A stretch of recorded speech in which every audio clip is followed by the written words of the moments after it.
बनाए थे, ये भी भारत छोड़ के चले गए।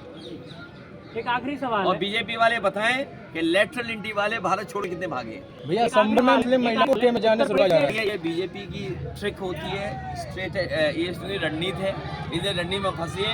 मैं सबसे कहूँगा ज़्यादा से ज़्यादा वोट डालें। एक आखिरी सवाल है, उत्तर प्रदेश में 80 सीटें हैं, इस बार गठबंधन को कितनी मिलने जा रही है? अभी तक गठबंधन के पक्ष में जो मतदान हुआ है उसमें 79 सीटें जीत जाएंगे, केवल एक में लड़ाई है। कौन सी वाली? क्यूटो में। शिवपाल जी पे एफआईआर हो गई है। ये प्रशासन को एफआईआर नहीं करनी चाहिए, प्रशासन खुद लगा हुआ है बेईमानी करने में। आप बताइए मैनपुरी में क्या प्रशासन ने नई बेईमानी कर रही? इसी तरह बदायूं में वो अधिकारी मजबूर हैं, दिल्ली वाले लखनऊ वाले इतना प्रेशर कर रहे हैं जिसकी आप कल्पना नहीं कर सकते। और मुझे सुनने में आया है एक अधिकारी जो रिटायर्ड था, एक अधिकारी रिटायर्ड जो चीफ सेक्रेटरी लेवल पे था, वो बाकायदा गाड़ी से गया और उस रास्ते गया जहां भारतीय जनता पार्टी हार रही है। सभी अधिकारियों को निर्देश देते हुए गया कि ये चुनाव जीतना है, चुनाव समाजवादियों को हराना है। मैं पत्रकार साथियों से कहता हूँ बड़ी जिम्मेदारी के साथ उस अधिकारी का खोजिए कि जो अधिकारी सड़क से गया था, बड़ा अधिकारी है, रिटायर होने के बाद ऊंची पोस्ट पे बैठा था, वो हर अधिकारी को फ़ोन करके गया, क्योंकि ये अधिकारी न समझें कि उनके यहाँ केवल उनके ही लोग हैं। ये भी है कि अधिकारी दबी जवान से कह रहे हैं कि हम क्या करें, हमारे ऊपर इतना प्रेशर है। तो सोचिए इसका चुनाव आयोग भी नोटिस ले कि ऐसे कौन से अधिकारी हैं जो निर्देश दे रहे हैं कि समाजवादी पार्टी के नेताओं पर एफआईआर हो, समाजवादी पार्टी के जो कार्यकर्ता हैं उन पर झूठे मुकदमे लगाए जाएं। ऐसे अधिकारियों के खिलाफ चुनाव आयोग कार्रवाई करेगा। कहीं हताशा की हार तो नहीं है? जब पहलवान हार जाता है, हमारे साथी किसी ने कुश्ती देखी होगी, जब पहलवान हारने लगता है तो क्या नहीं करे बताओ। जो हारने वाला पहलवान है कभी नोचता है, कभी काटने भी लगता है। तो और खिसियाना आदमी क्या करता है बताओ आप? भैया जौनपुर में नहीं, वो बिल्ली के लिए है। जौनपुर में मायावती ने टिकट काट दिया है। ये धनंजय सिंह आपके संपर्क में नहीं है? नहीं, मेरे संपर्क में कोई नहीं है, लेकिन बहुजन समाज पार्टी का रास्ता कुछ और है जिसकी वजह से टिकट काटा। भैया हम लोग एक बात सुन लीजिए, हम लोग इतने के बारे में वो भी जानते हैं, कुछ यहाँ हासिल नहीं होने वाला है, इसीलिए कन्नी काट करके किनारे से निकल गए। और कन्नौज हमेशा इतिहास बनाने का काम किया है। इस बार कन्नौज की जनता न केवल जिताने जा रही है बल्कि ऐतिहासिक वोटों से बीजेपी को हराने जा रही है। जिन लोगों ने बातें झूठी की हों, वादे झूठे किए हों, अब जनता उनसे सच्चे सवाल पूछ रही है। किसान की आय दोगुनी क्यों नहीं हुई? नौजवान को 2 करोड़ नौकरी हर साल क्यों नहीं मिली? महंगाई क्यों इतनी बढ़ गई? डीजल पेट्रोल क्यों महंगा हो गया? डॉलर क्यों ऊपर जाता जा रहा है? विकसित भारत का सपना दिखाने वालों ने भ्रष्टाचार किस सीमा तक ले गए? विश्व गुरु कहने वालों का किसी एक का तो बनी और विश्व गुरु के रास्ते पे चलने वालों ने इलेक्ट्रल बॉन्ड के बहाने कितने बड़े पैमाने पर भ्रष्टाचार किया। ये चंदा नहीं था, वसूली थी, और वसूली और दान में कितना खुलासा हुआ वो सबने देखा है। इसलिए इस बार न केवल कन्नौज की जनता बल्कि पहले दूसरे चरण में जो मतदान हुआ है उससे बेहतर मतदान तीसरे चरण में होने जा रहा है।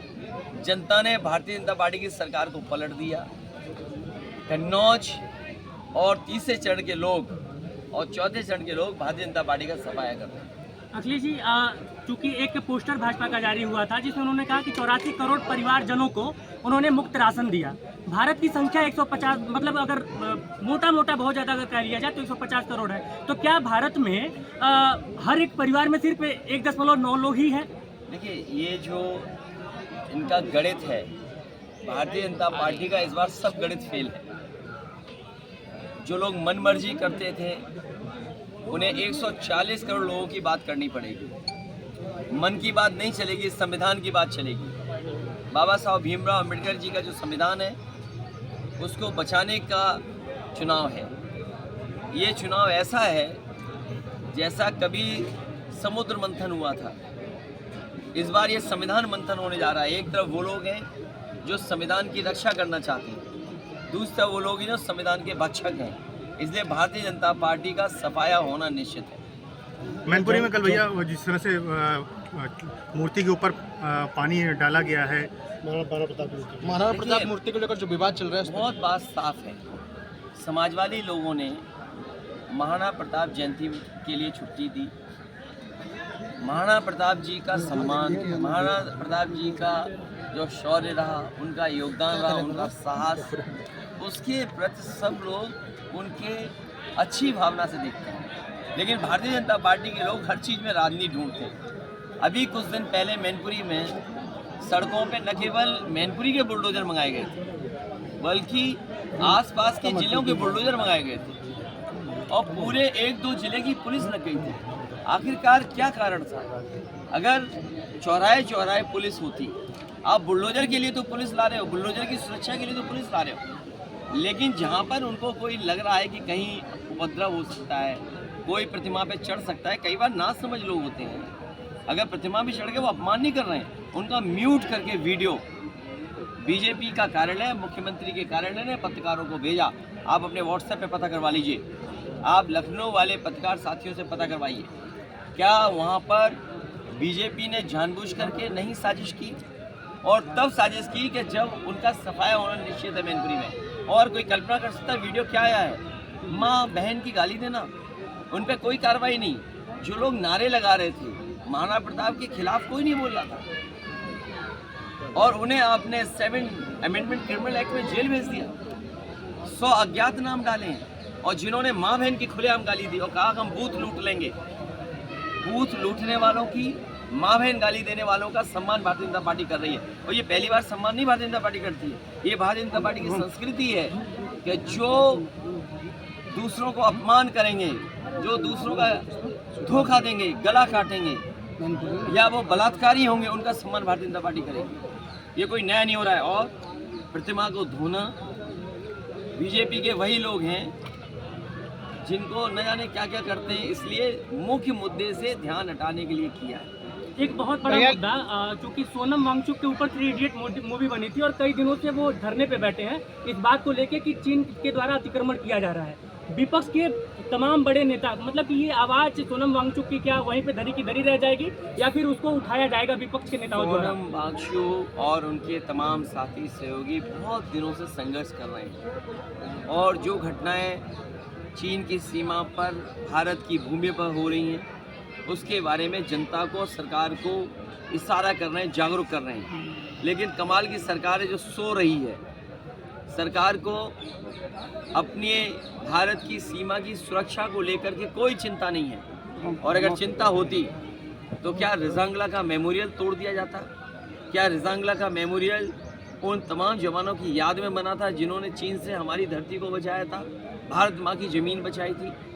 जो लोग भारत माँ का नारा लगाते हैं, जो भारत माँ की जय बोल के भाषण शुरू करते हैं, ख़त्म करते हैं, क्या उनको ये चिंता नहीं है कि चीन ने भारत माता की ज़मीन को कब्जा कर लिया, छीन लिया? तो ये बड़े सवाल हैं जिसका जवाब नहीं देना चाहते, इसीलिए जानबूझ करके ये कई बार ऐसे सवाल उठाते हैं जो जनता के सवाल नहीं हैं। ये पहला राजनीतिक दल है जो अपने ही नैरेटिव में फंस गया, अपने बनाए हुए जाल में फंस गया। जो नेगेटिव नैरेटिव बनाया था भारतीय जनता पार्टी ने, जो नकारात्मक राजनीति की शुरुआत की थी, उसी गड्ढे में भारतीय जनता पार्टी के लोग गिर गए हैं।